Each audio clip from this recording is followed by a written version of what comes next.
पुत्रदा एकादशी है। जिस नारी को संतान नहीं हो रही हो, बहुत प्रयास कर लिया हो, पुत्रदा एकादशी पूरे साल में 2 बार आती है। एक श्रावण के महीने में आती है, दूसरी पोषादिक्रम में आती है। श्रावण के महीने की जो पुत्रदा एकादशी होती है, ये संतान की वृद्धि करने वाली होती है। शंकर जी के मंदिर में जाकर, भगवान शिव के मंदिर में पूजन करके घी का 1 कटोरी में घी और 1 कटोरी में खीर शंकर के सामने रख देते हैं। भगवान शंकर के मंदिर पर चौखट पर घी का दिया लगा देते हैं। शंकर जी की चढ़ी हुई 1 बेलपत्र साथ में रखें और 1 बेलपत्र को उठाकर शंकर जी के मंदिर की चौखट पे ही बैठकर चबा चबा कर खा लेते हैं। जो 1 बेलपत्र लेकर आए हैं वो अपने पति को खिला देते हैं।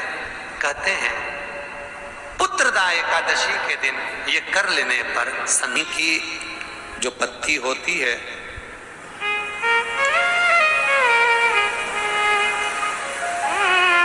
शमी की जो पत्ती होती है, 1 पत्ती में जितनी पत्तियां लगी होती हैं और 1 पत्ती के अंदर, जरा ध्यान देंगे, जैसे इस पत्ती में ढेर सारी पत्तियां लगी हुई है, उस पत्ती में से भी 1 पत्ती तोड़ोगे और 1 पत्ती तोड़ने पर उस पत्ती को भी अगर गिनोगे तो उसमें बहुत सारी पत्तियां होती हैं। आज प्रयास करना, अगर कहीं आपको शमी की पत्ती मिले तो जैसे ये पत्ती, इस पत्ती को तोड़ा गया, इस पत्ती में से 1 पत्ती निकाली गई और 1 पत्ती निकालकर आप धीरे से रखना, उसमें भी बारीक बारीक बारीक बारीक बारीक बारीक बहुत सारी पत्तियां नजर आती हैं। शिव महापुराण की कथा कहती है, जो सोमवार की अष्टमी हो या प्रदोष का व्रत हो या 12 महीने की शिवरात्रि हो या किसी भी दिन प्रदोष काल के अंतर्गत शंकर भगवान को 1 शमी का पत्ता कोई भूलवश भी समर्पित कर देता है, तो जितनी 1 पत्ती में पत्तियां होती है और उस पत्ती के अंदर भी 1 पत्ती को तोड़ने के बाद जितनी पत्तियां होती है, उतने जन्म मृत्यु लोक में मनुष्य के नहीं होते। 84 लाख योनियों में से वो योनियां कट जाती हैं और देव योनि प्राप्त हो जाती है।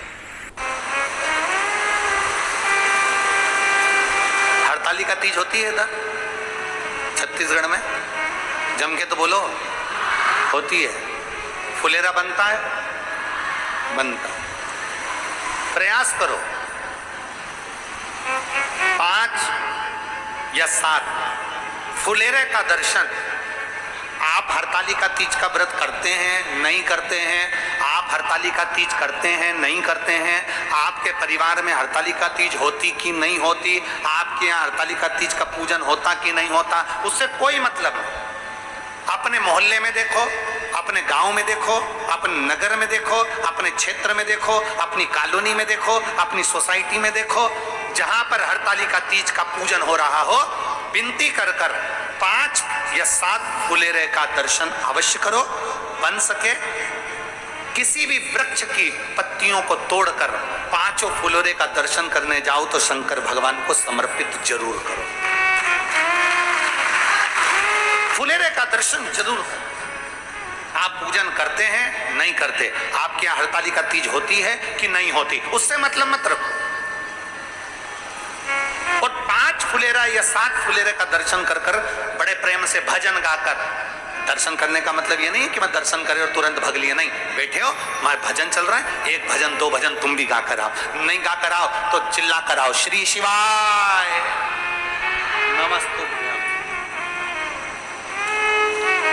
5 फुलेरे का 7 फुलेरे का दर्शन करो, खूब उमंग से, आनंद से, नाचते गाते। भले तुम हरतालिका तीज का व्रत करो चाहे ना करो, पर उस हरतालिका तीज में तुम भगवान का भक्ति में तने डूब कर 5 या 7 फुलेरे का दर्शन करो। बन सके मन में अगर कोई कामना है, कोई बच्चों का विवाह नहीं हो रहा या अन्य चीजें हैं, कोई नौकरी के लिए अप्लाई करते हैं, पत्र बहुत सारे, एक आध पढ़ दो। उनकी जगह है कि मटके में से 1 लोटा पानी कम हो गया।